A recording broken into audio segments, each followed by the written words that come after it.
I was all concerned when we decided to use Russia for all of our launches many years ago. Apparently that's worked. We haven't lost anybody yet, although there was one Yes, sir. didn't do too well. When are we going to have our own flights? And when we do, what will the Russia program be? Will we have it as a secondary option or what? Great question, and it's something that we need to start really communicating. I think it's an important issue. Yes, this year, we believe we're going to have two commercial crew providers that enable us to launch our astronauts from American soil to the International Space Station.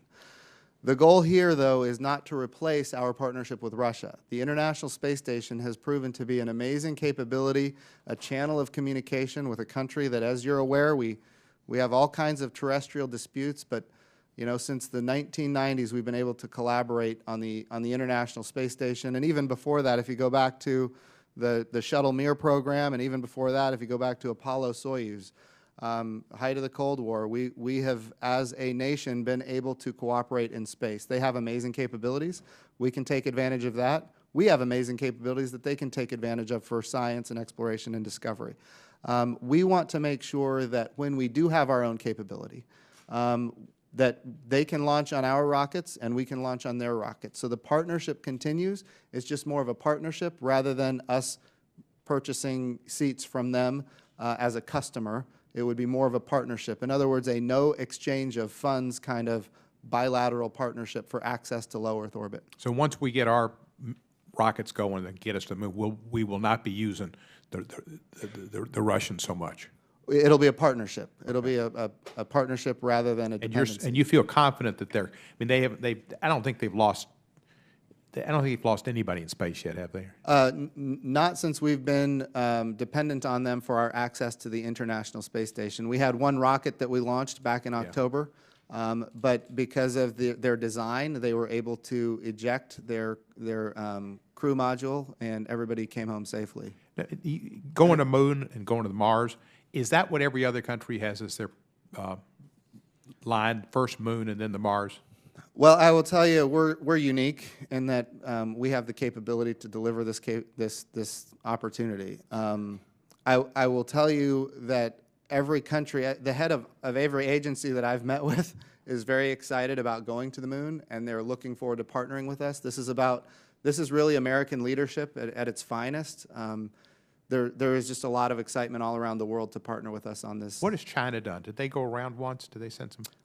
They have had a number of landers on the surface of the moon. They currently have Chang'e 4 on the far side of the moon. But no people? They've never had a person on the moon. All right, but China wants to do that, obviously. They do. And then after that, is there a plan to go to Mars, or do they have a plan beyond that? I don't know that they have a plan to go to Mars at this point. Okay.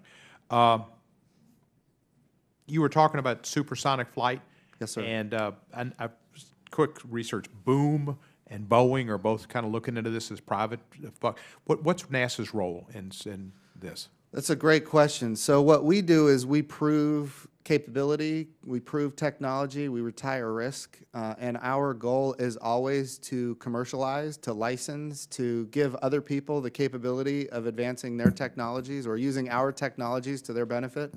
The intent being that it enables the United States of America to remain a leader in this very high technological field of aerospace, and then increase exports. That's the role that we play. We do not want to compete with private sector. We partner with the private sector so that they can actually achieve more in the international community. And is the Concorde coming back? Well, the low boom flight demonstrator is not the Concorde, but it will. The Concorde, it created a very loud boom. Yeah.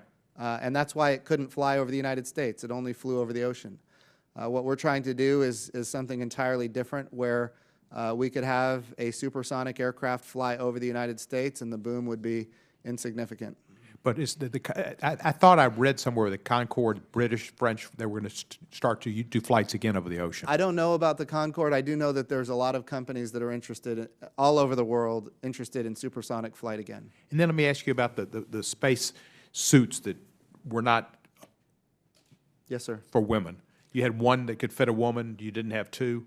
I know it's Saturday Night Live and all, but still, you'd have suits for dogs and monkeys and another woman.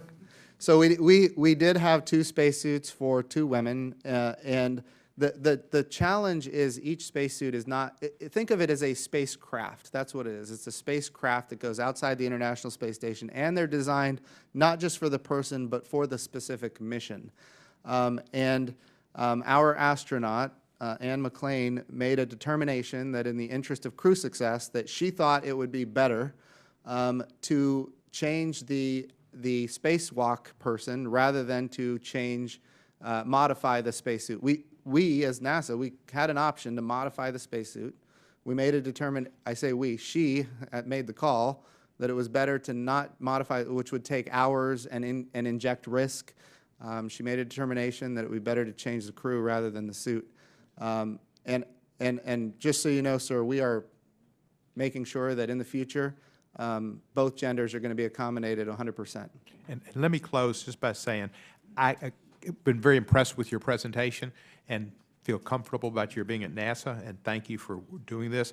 And I think we do need to get as quickly to we can, I guess, to the moon, and et cetera. But just keep in your mind the whole time you're being told to speed it up, the O-rings. Yes, sir. You know, I think there was quite a bit of suspicion that the politics said get that flying regardless, and the O-rings. So Absolutely. Thank you very much, Mr. Weber.